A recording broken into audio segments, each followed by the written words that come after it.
Welcome to NFL Turning Point. Remember when the Saints were 0-4 and their season was supposedly done? Well, now they've won 4 of their last 5, including a victory Sunday over the league's last unbeaten team.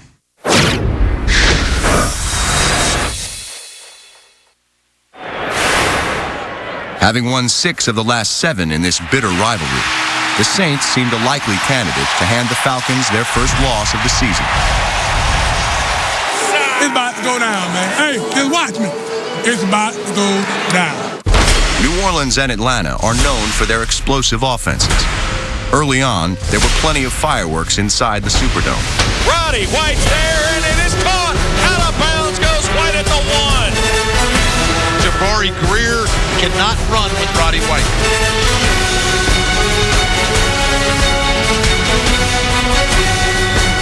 Back and look, backdoor throw, touchdown. Mike Johnson, of all the guys in the building. We got tackles scoring touchdowns, baby. We got O-linemen scoring. Who they gonna cover?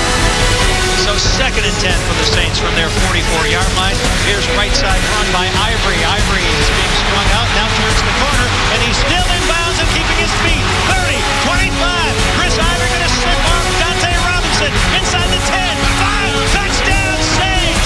That's his horrible tackling. Asante Samuel does a poor job of leveraging the football, allows Ivory to get to the edge. And that's horrible there. Asante Samuel also made an awful error in judgment when he let his emotions get the best of him. Oh, and it's intercepted. Picked up on the far side, Asante Samuel. At the conclusion of the play, excessive demonstration, offense, number 22 and 25. Hey, we have got to play. No, look at me. We have got to play with poise. That ain't the way we do things. Now, let's go. Y'all can't do it at the same time. Hey, that's stupid, guys. That's not football. Instead of having the ball on the 12, it knocked it back out and starting the drive on the 27. We can't have those. We can't have those types of penalties. Atlanta eventually settled for a field goal, but the 4 points the Falcons failed to capture would come back to haunt the least penalized team in the league. Everybody take a deep breath. Everybody take a deep breath. Atlanta's poise was put to the test when Julio Jones was sidelined with an ankle injury. Without their speedy receiver, the Falcons couldn't threaten the Saints deep, and New Orleans began to smother Atlanta's ground attack. They made an effort to get safeties down in the box, to have 8-man spacing, 7-man, 8-man spacing constantly against us. Without Julio Jones on the outside, this Saints defense is going to be able to adjust their philosophy. They'll be able to come in and be more protective of that box count to try and stop Michael Turner. I think at the half they had like 18 yards rushing versus us having like 100 and something. So whenever you can do that, I mean, that's the odds of you winning the game go way up. As the game unfolded, it became a showcase for tight ends Jimmy Graham and Tony Gonzalez. Takes the snap. Matt gonna look, throw, and it is caught. Falling into the end zone, touchdown. Tony Gonzalez's 100th career touchdown. Let's go get 101 and 102, okay? Over the last 16 years, Gonzalez has been one of the best tight ends in the game. Because Graham has a similar skill set, many believe he has the potential to duplicate Gonzalez's brilliant career. When people compare me to him, I consider it an honor. He kind of made the way for me. He's a guy that I look up to, and I try to learn and try to take as much as I can from his game. No tight end plays a game like he does. The fact that he's done it for so long, is simply amazing. On Sunday, the comparisons were justified, as each dominated in similar fashion. Both showed the ability to beat tight man coverage, using leverage and strength to outmaneuver a defender. That's Steven Nicholas. That's your outside linebacker working one-on-one. That's tough. Trying to match up man-to-man. Jenkins one-on-one. He's not going to be able to make that happen. We know they're going to make some plays, but I thought we contested well and made them earn the catches that Gonzalez did have. It was definitely a good matchup, a good battle that we had going on. And Malcolm Jenkins was draped all over him. Boy, good job of Tony squeezing, and you said it, Wes. Malcolm Jenkins has great coverage. Look at the concentration on the ball. Brings it to his body. Breaks the plane. Unbelievable. Against zone, Gonzalez and Graham were just as unstoppable. Both excelled at reading the coverage on the move, then adjusting their routes to find soft spots in the defense. Well, again, Jimmy Graham on the same page of the quarterback, just hooks up between the linebacker and the safety in the zone, and Breeze puts it on him before the Falcon defenders can close. Good throw from Breeze, pretty easy. Good read by Tony, because Tony's the inside receiver going up against the cover two, and Curtis Lofton got enough depth where he was going to take away the vertical throw. So Tony cut across his face and presented himself to the quarterback, and Ryan stuck it right on him at the 1. Graham and Gonzalez are also precise route runners, and they both understand how to use it as a weapon to get open. Stephen Nicholas has got him man-to-man at the line of scrimmage, and he just runs a little out-and-up move, and he went for the fake to the outside, and Steve's got to know that they love to throw the seam down the pipe to him. Jimmy Graham was all alone over the middle, and William Moore had to try to roll in and make a play, but that's a good play by Graham to beat the linebacker. The duo also benefits from good coaching. Both play in offensive systems that allow them to maximize their talents by consistently putting them in favorable situations. It's a touchdown right here. It's a touchdown, fellas, just so y'all know. I hear you. But it's fake. They faked a quick screen to the outside, and both William Moore and Stephen Nicholas jumped the screen, and Jimmy Graham ran right by him.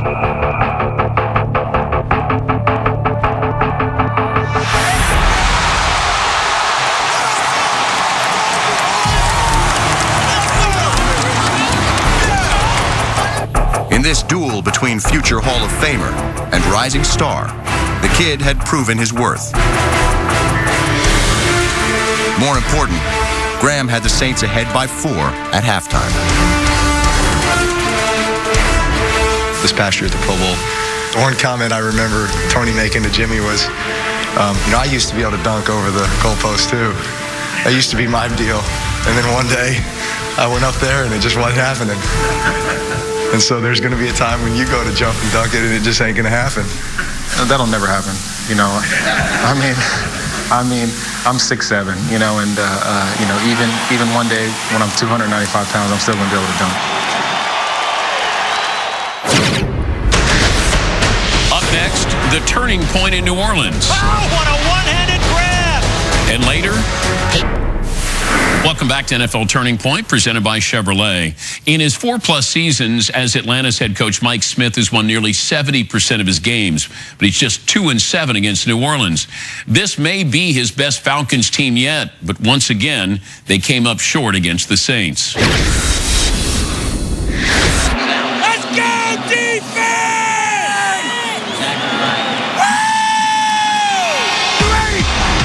Resilience, a word that has become synonymous with the city of New Orleans, can also be used to describe its football team. In 2009, the Saints' defense was ranked 25th in the league. But when they had to protect a slim lead in the Super Bowl, they bent, but never broke. It is a Saint touchdown! Right, there's 9 members of that defense that we won a world championship with. They come to work with a sense of purpose every day. They don't point fingers, and they work hard to get better every day. And that's what they've done. New Orleans' defense is on pace to set the dubious record for most yards allowed in a single season. On Sunday, the Saints gave up a career-high 411 passing yards to Matt Ryan, but also forced a key second-half turnover. Here's Ryan, all sorts of time, going to throw deep downfield, and the ball will be intercepted by Corey White. We're finally starting to come together as a unit and as a team. We want to be a defense that doesn't, rely on our offense to outscore the opponent. We got to be a defense that shuts down offenses. The interception occurred while Falcons' deep threat, Julio Jones, was out with an injury. When he returned, Atlanta went back to the big play. They again threw at Saints cornerback, Jabari Greer. Jabari Greer proved to be an innocent bystander on a 52-yard throw to Julio Jones. With a 1st and goal at New Orleans' 5-yard line, the Falcons were set to erase the Saints' 1-score lead. The Buccaneers were in the same position in Week 7. Caught on a juggling reception by Jackson. There's nobody home in the Saints secondary.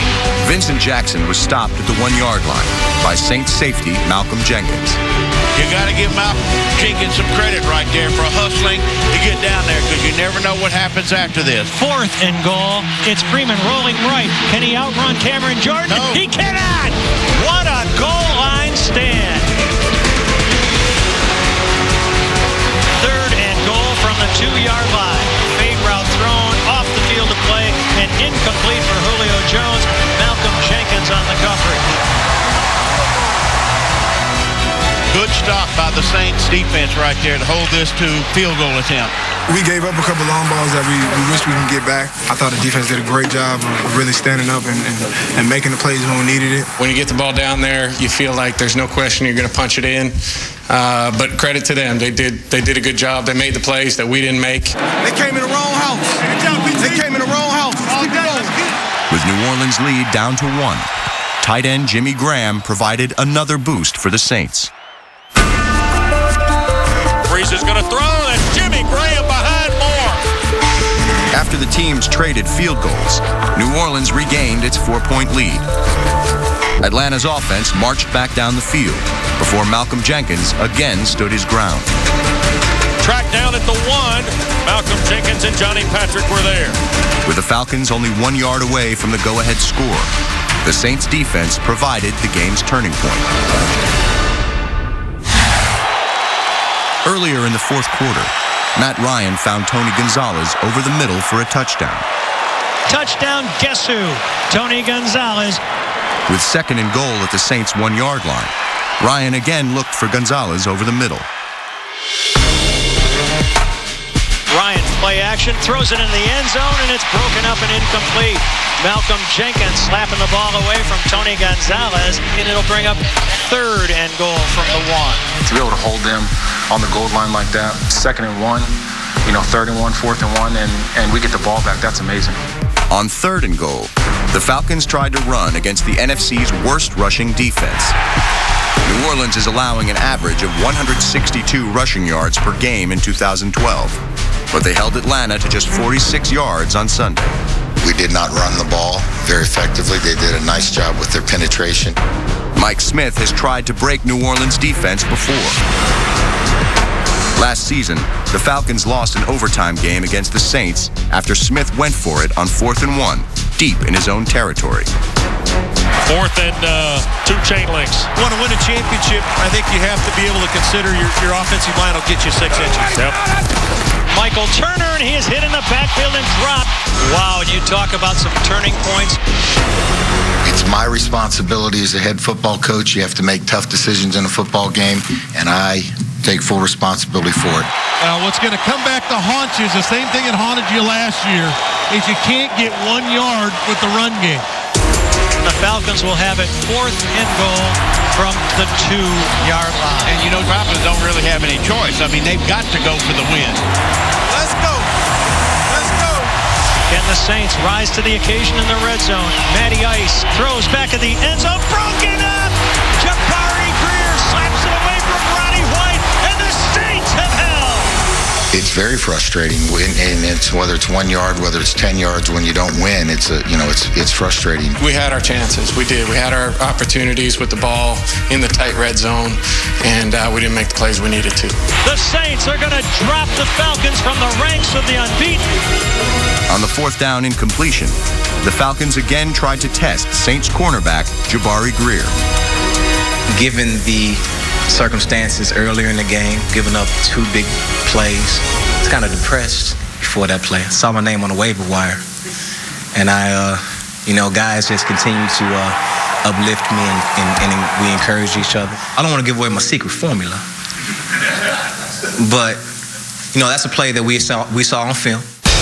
The Falcons used a similar play against the Raiders in Week 6. With a trips formation near the goal line, Roddy White ran a crossing route in the back of the end zone. Clever route there. They had everybody running short. The Raider defensive backs all came up to cover the short guys and left them alone in the back of the end zone. What a terrific goal line stand that was from the Saints defense.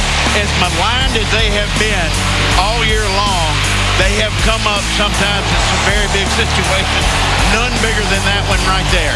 The roof's coming off this place as the Saints fans are on their feet and screaming in support of a defense that has won this game. We made plays when we had to make plays defensively, and 2 last drives of the game, they have a chance to go ahead and win it. This win today is a culmination of these guys sticking together from day one. When you can start off 0-4 and now we have the opportunity next week to get to 500, be extremely impressive. I feel like our best football is yet to come. We play together like that every single week. Nobody can beat us. Saints on 3. 1, 2, 3.